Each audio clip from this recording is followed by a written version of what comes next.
Hey guys, in this video I'll show you how to redeem rewards from the Bank of America credit card. The first thing I want you to do is log into the Bank of America app, and once you're logged in, you come here under the accounts section, right? Tap here in accounts, you'll see my rewards. I want you to tap on this and you'll see how much your total rewards value is.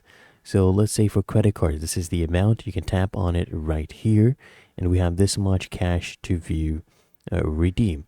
So right here you can see the total amount redeemed so far. This is how much we have available to redeem. Click on view redeem and then you can redeem this for cash, right? So under redeem here, just tap here and choose which account you want to deposit these rewards to. So let's say my savings account, you just choose this one and then you can click on OK right here and then click on redeem.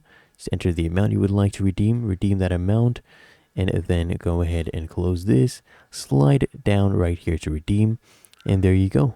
Our redemption request has been confirmed. Just allow up to 5 business days for this to, go ahead and reflect, and now you can tap on done. Really that easy. If you found this helpful, make sure you smash that like button and subscribe to Quick Fix.